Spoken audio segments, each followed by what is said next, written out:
आज आपण 2 किलो मटण आणले, त्याचा आपण रस्सा करणार आहोत एकच. इथं वाटप करणार आहोत. इथे 2 वाटी खोबरा आहे, सुका खोबरा.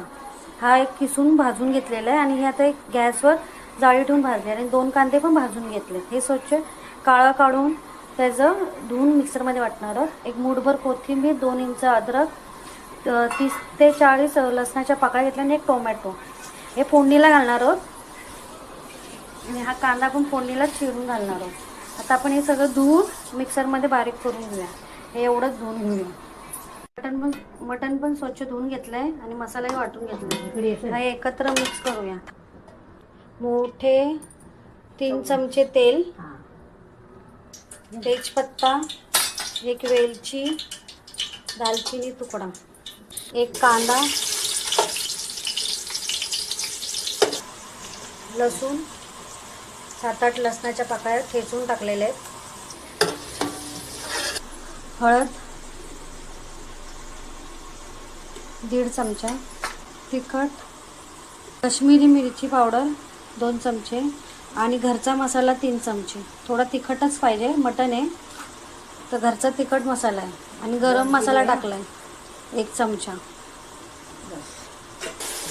आणि एक छोटा आकाराचा टोमॅटो टाकलाय. त्याच्याने तरी खूप सुंदर येते. टोमॅटो चांगला शिजवून घ्यायचा त्या मसाल्यात.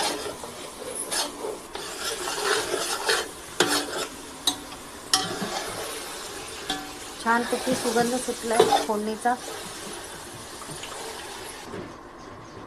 2 चमचे गरम मसाला.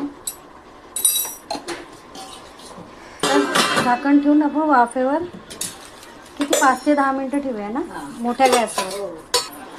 5 मिनिटांनी बघूया आपण. मस्त वाफ सुटली. थांब, पाणी सुटलं छानपैकी.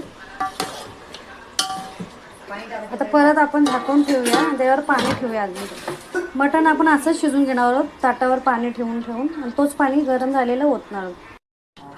10 मिनिटं झालेले आहेत. आपण आता परत मटणाचं तोप बघूया. ते गरम पाणी त्याच्यात टाकलेलं आहे. छानपैकी तरी सुटले.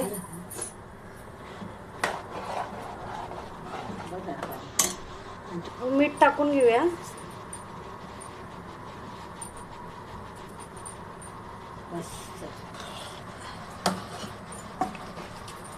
आता त्याला परत झाकण देऊन मस्त शिजेपर्यंत ठेवूया. खोलून बघूया आपण. आता आपण शिजलंय का बघूया मटण.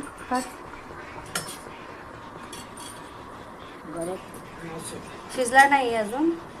झालंय म्हणजे परत टाकूया. आता हा जो वाटण आपण तयार केलेला आहे तो त्याच्यात टाकणार आहोत. मिक्स करून घेऊया पहिला. आणि जास्त होतं तर थोड्या बॅचमध्ये ते मिक्सरमध्ये फिरून घेतलंय असं बारीक. सगळं टाकत थांब. व्यवस्थित मिक्स करून घेऊया. आता परत तर लावून शिजवून घेऊया आपण. बघा मटण शिजले का बघू आता परत आपण. आता बरोबर आपल्याला अर्धा तास झालेला आहे. 30 ते 40 मिनिटं झालेली आहे.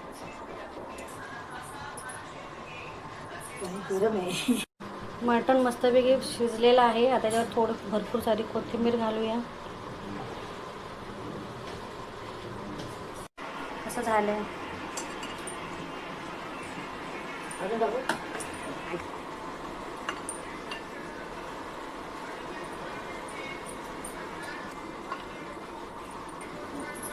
मस्त अशी